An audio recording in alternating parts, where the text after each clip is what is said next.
मुजफ्फरनगर से बड़ी खबर सामने आई है, जहां तबलीगी जमात व मदरसों के छात्रों से अनावश्यक पूछताछ पर एआईएमआईएम ने कड़ा विरोध दर्ज कराया। ऑल इंडिया मजलिस ए इत्तेहादुल मुस्लिमीन ने प्रशासनिक कार्रवाई को लेकर गंभीर आपत्ति दर्ज कराई है।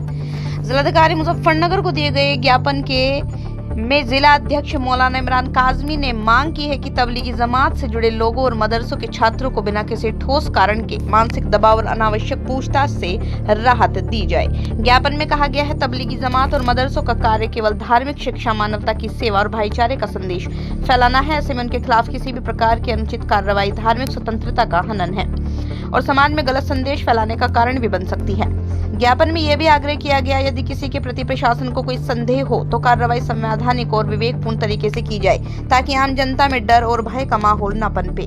ज्ञापन में शामिल पदाधिकारी और सदस्यों ने जिलाधिकारी से इस प्रकरण में शीघ्र और न्यायपूर्ण निर्णय की अपील की है। Muzaffarnagar bureau report.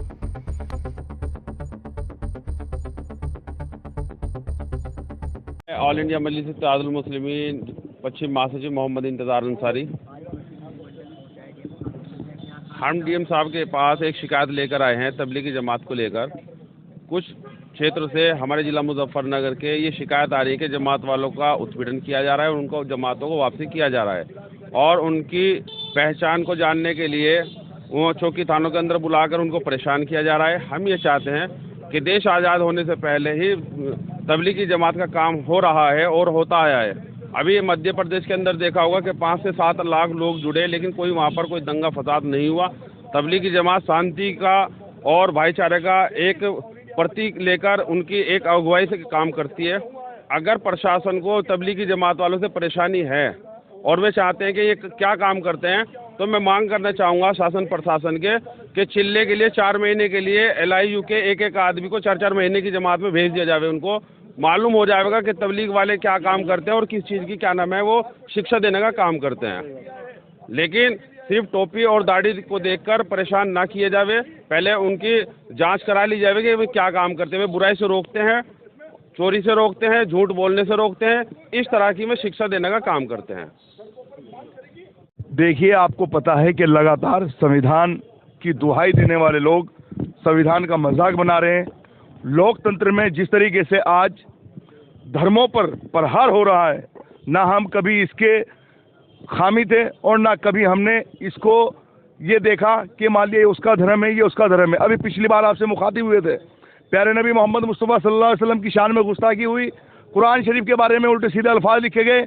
हमने तुरंत कप्तान साहब से मिलकर यही बात कही थी कि वो किसी भी समुदाय से हो, लेकिन उसके खिलाफ कार्रवाई होनी चाहिए। लेकिन आज जिस तरीके से तबलीगी जमात और नमाजियों को और मदारिसों को और मसाजिदों को टारगेट किया जा रहा है, ये कहीं ना कहीं मौजूदा सरकार की नाकामयाबी नजर आती है। अगर मौजूदा सरकार सब समाज की दुहाई देती है, सर्वजन हिताय सर्वजन सुखाय के नारे को बुलंद करती है, तो उनकी जिम्मेदारी है कि अभी सभी धर्मों का इस भारत के अंदर जिस तरीके से सम्मान होता हुआ है, तो वो कोई भी किसी भी धर्म से बिलोंग करता हो, लेकिन अगर इस तरह के हालात रहेंगे तो इससे कहीं ना कहीं भारत के अंदर जो देखने को मिल रहा है, इसी तरह जो सच्चे लोग हैं वो विरोध करते नजर आएंगे इन चीज़ों का। हम बैरिस्टर असदुद्दीन ओवैसी साहब के सिपाही है और हम आपके चैनल के माध्यम से बताते हैं कि अगर जल्द से जल्द ऐसे लोगों के खिलाफ कार्रवाई नहीं हुई, या मान लिया कोई भी इस तरीके के हालात को पैदा कर रहा है या संविधान की धज्जियां उड़ाने की कोशिश कर रहा है, तो हम सड़कों पर आने पर भी पीछे नहीं हटेंगे, क्योंकि हमारे लिए क्या, सभी के लिए उसके धर्म से बढ़कर कुछ नहीं होता। तो साथियों, आपके चैनल के माध्यम से यही दरख्वास्त करना चाहूँगा कि जिस तरीके से तबलीगी जमात वालों पर और मसाजिदों पर, दूसरी बात आप देखिए कि अभी नुमाइश चली है, नुमाइश में किस तरीके से धज्जियां उड़ी है पॉल्यूशन की। रात दिन माइक चल रहे थे पूरी बुलंद आवाज़ में, यहाँ तक कि मेरे रोड पर आवाज़ है मेरा सोना मोहाल तक हो गया, लेकिन हमने किसी से कोई परेशानी नहीं दिखाई। और आप देख रहे हैं कि मस्जिदों में अजान या मंदिरों में कोई ऐलान या कोई इबादत गाह हो रही है तो उनके अनाउंसमेंट उतारे जा रहे हैं। अरे भाई, मस्जिद और मंदिरों के आप टारगेट कर रहे हैं, धर्मों को आप टारगेट कर रहे हो। और जो इस तरीके के आपके सामने आप पूरी मीडिया ने देखा है कि मुजफ्फरनगर में महीनों तक नुमाइश चली है और कितनी बुलंद आवाज़ में माइकों का संचालन हुआ है, लेकिन किसी ने इस पर ध्यान नहीं दिया। हम मौजूदा सरकार से भी मांग करते हैं और मुजफ्फरनगर के प्रशासन से भी कि इस तरह की जो हरकतें हो रही है वो बिल्कुल बंद होनी चाहिए, नहीं तो हम अन्यथा सड़कों पर उतरेंगे। हम लोग प्रदेश अध्यक्ष और अपने पश्चिम अध्यक्ष के आदेश के अनुसार ज्ञापन देने के लिए आए हैं। आज ज़िला मुजफ्फरनगर के अंदर कई जगह की सूचना मिल रही है, क्योंकि लोग हमसे काफ़ी जुड़े हुए हैं कि तबलीग जमात को हर रोज़ परेशान किया जा रहा है। कई जमातें जाती है। देखिए, जमात वालों का काम जो होता है वो लोग सियासत से बिल्कुल दूर है, ना वो किसी मसले के अंदर कभी आपने देखा होगा उनको खड़े हुए। उनका काम सिर्फ अपने धर्म का काम है। वो लोग धर्म का काम करते हैं, मस्जिद के अंदर जाते हैं और मस्जिद के अंदर ही सीखना सिखाना करते हैं। लेकिन आज उन्हें परेशान किया जा रहा है। परेशान किया जा रहा है कि अभी परसों मेरे पास सूचना है, शिकारपुर से कोई जमात गई जोले के अंदर, वहाँ पे प्रशासन के लोग आए और उनको वहाँ से सुनने में वहाँ से निकाल दिया। जटवाड़ा है इधर मेरापुर के अंदर, तेवड़े के अंदर, मैं खुद वहाँ पर गया हूँ, मेरी आंखों देखी बात है। मैंने वहाँ पुलिस चौकी की जो इंचार्ज है उनसे भी बात की। मैंने बोला भाई ऊपर से कोई आदेश अगर ऐसे है कि ये काम बंद किया जाए तो बताइए, लेकिन इस तरह परेशान करना हो, ये कहते हैं कि यहाँ पे कोई जमात नहीं आएगी, गलत बात है। मैंने खुद वहाँ इंस्पेक्टर साहब से बात की है, लेकिन वो कोई संतुष्ट जवाब नहीं दे पाए। देखिए, काम जो भी गलत हो रहा है, और अक्सर मदारिस के अंदर जगह जगह छानबीन करना और वहाँ पे जाना, तो लोगों के अंदर एक खौफ का माहौल बना हुआ है। हम हमेशा आतंकवाद, दहशतगर्द के खिलाफ थे, हैं और रहेंगे। आपने देख लीजिए कि मेरे लीडर बैरिस्टर असदुद्दीन ओवैसी साहब वाहिद वो लीडर रहे हिंदुस्तान के अंदर जिन्होंने पाकिस्तान को मुंह तोड़ जवाब दिया है। अगर हमारे मुल्क की तरफ कोई आंख उठाकर देखता है, तो अगर मुल्क हिंदुस्तान से कोई आवाज़ है जो उनको जवाब देने वाली है, तो बैरिस्टर असदुद्दीन ओवैसी साहब है। और उसके अंदर ये ना देखा जाए, आज वेरीफाई किया नहीं जाता और फ़ौरन खोल दिया जाता कि मुसलमान ही आतंकवाद है, मुसलमान दहशतगर्द है। हम लोग हमेशा से नफरत के खिलाफ रहे हैं।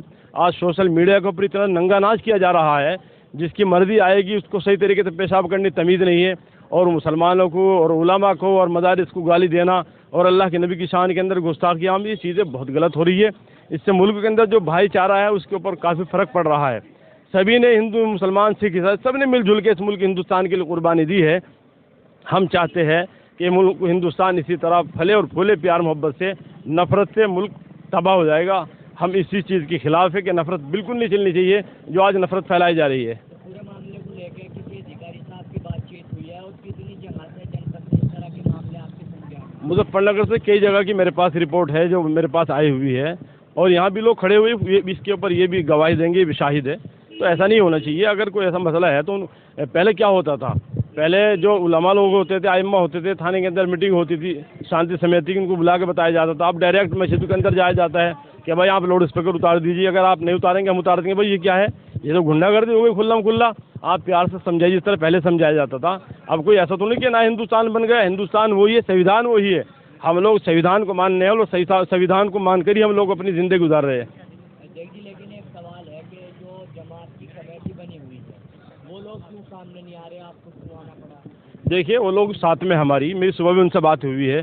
यहाँ पे भी एक दो साथी जमात के हैं और हम लोग नुमाइंदे हैं पार्टी। देखो, कोई पार्टी के अंदर जाना या किसी पद के ऊपर होना, उसका मतलब ये तो होता है कि हम लोग उनकी आवाज़ उठाएं। ये मतलब थोड़ी होता है कि हम घरों के अंदर बैठ जाए और मुसलमानों के वोट लेते रहे भर भर कर और इस वक्त में कोई आवाज़ ना उठाए। हम लोग इसीलिए चाहते हैं कि हमारी अपनी क़यादत मजबूत हो, अपनी लीडरशिप मजबूत हो, ताकि हमारी आवाज़ उठे।